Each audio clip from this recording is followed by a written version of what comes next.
नमस्कार। आज हम एक बहुत ही महत्वपूर्ण विषय पर बात करेंगे कि बच्चों की सामान्य ऊंचाई कितनी होनी चाहिए। हर माता पिता की यह चाहत होती है कि उनका जो बच्चा है वो ठीक से बढ़े, सही वजन और लंबाई हो।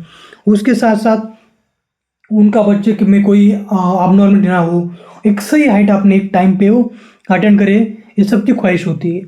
लेकिन उनको पता नहीं होता कि एक एवरेज एज में किसी भी एज की एक एवरेज हाइट क्या होनी चाहिए, उस एज में कितनी हाइट होनी चाहिए कि जिसे हम कहें कि सही हाइट है या वो हेल्थी तरीके से ग्रो कर रहा है। तो इसलिए दोस्तों मैं आपको इस वीडियो में बताने वाला हूँ कि किसी भी एज की यानी जन्म से लेकर 15 साल तक किसी भी बच्चे की एवरेज हाइट कितनी होनी चाहिए या नॉर्मली वो किस हाइट से ग्रो करते हैं। तो इस वीडियो में आपको मैं न्यू बॉर्न से लेकर यानी जन्म से लेकर 15 साल तक सारी हाइट्स आपको मैं एवरेज बताने वाला हूँ।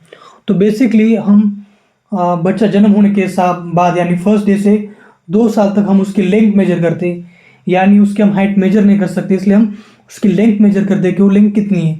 तो बेसिकली जब बच्चा जन्म लेता है तो उसकी एवरेज जो लेंथ होती है वो 50 सेंटीमीटर होती है, यानी 50 सेंटीमीटर उसकी लेंथ होती है न्यूबॉर्न की।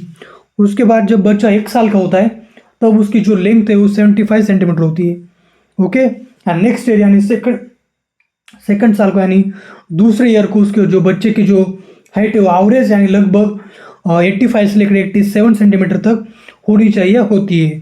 ओके, सो जब थर्ड ईयर में बच्चा जाता है यानी 3 साल उसे पूरे होते तब उसकी जो हाइट है वो 94 सेंटीमीटर से लेकर 95 सेंटीमीटर तक होती है। जब बच्चा 4 साल का होता है तो जो उसकी हाइट होती है वो 100 सेंटीमीटर से लेकर 102 सेंटीमीटर हो सकती है।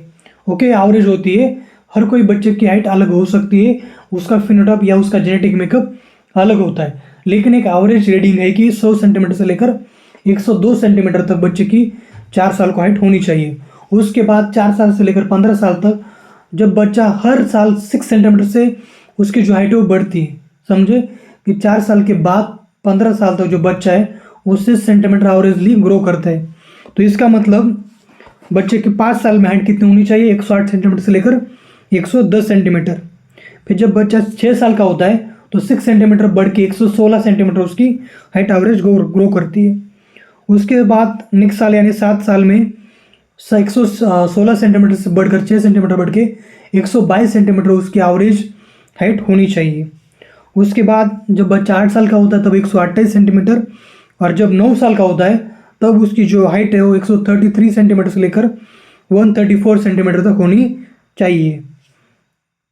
फिर जब बच्चा 10 साल का होता है तो उसकी जो हाइट है वो बढ़ के 130 सेंटीमीटर टू 139 सेंटीमीटर एवरेज होनी चाहिए। फिर 11 साल में 6 सेंटीमीटर बढ़ती है और फिर 122 सेंटीमीटर टू 143 सेंटीमीटर यानी 142 से 143 सेंटीमीटर होनी चाहिए।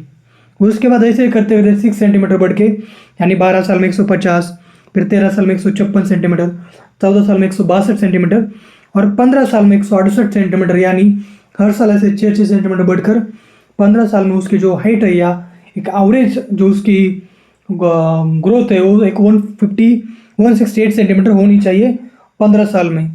तो ये आंकड़े जो मैंने आपको बताया ये सब औसत एवरेज है। हर बच्चे की ग्रोथ थोड़ी थोड़ी अलग होती है जैसे मैंने आपको बताया, क्योंकि हर बच्चे का एक जेनेटिक मेकअप अलग होता है, उसका फिनोटाइप अलग होता है। क्यों होता है? क्योंकि जो उसको जेनेटिक मेकअप मिला है वो अपने पेरेंट्स से मिला है, माँ और बाप से मिला है। ओके, यानी पिताजी से मिला है, जिसके कारण क्या होता है कि हर किसी की जो ग्रोथ है हाइट वो अलग हो सकती है। लड़का और लड़की की जो हाइट है 12 साल तक वो सिमिलर होती है, लेकिन 12 साल के बाद जो उनकी जो हाइट का ग्रोथ है वो फर्क दिखना शुरू हो जाता है। ओके, तो उसके बाद वो चेंजेस आपको दिखेंगे। अगर बच्चा बहुत पीछे रह रहा है तो एक बार किसी भी आप बच्चे के डॉक्टर यानी पीडियाट्रिशियन को आपको दिखाना चाहिए। जब आपको लगे कि एवरेज जो मैंने आपको बताया उस एवरेज से बच्चा कम लग रहा है, आपका बहुत ज़्यादा बढ़ रहा है, तो एक बार पीडियाट्रिशियन का आपको ओपिनियन लेना चाहिए। तो आपको अच्छे हाइट बेबी की चाहिए, आपके बच्चे की चाहिए, तो उसके लिए ये सही न्यूट्रिशन, पर्याप्त नींद और एक शारीरिक यानी फिजिकल एक्टिविटी की बहुत ज़रूरत होती है। इसको ऊपर आपको ध्यान रखना चाहिए। ओके, तो दोस्तों ये थे जन्म से लेकर 15 साल तक बच्चों के सामान्य हाइट की पूरी जानकारी जो मैंने आपको दी। अगर आपको ये वीडियो मददगार लगा हो, अच्छा लगा हो, कुछ आपको इससे नॉलेज मिला हो तो इसे ज़रूर लाइक कर देना और इस वीडियो को आपके रिश्तेदारों को, दोस्तों को ज़रूर शेयर कर देना। और ऐसी हेल्थ रिलेटेड अपडेट्स के लिए इस चैनल को ज़रूर सब्सक्राइब कर देना। Thank you.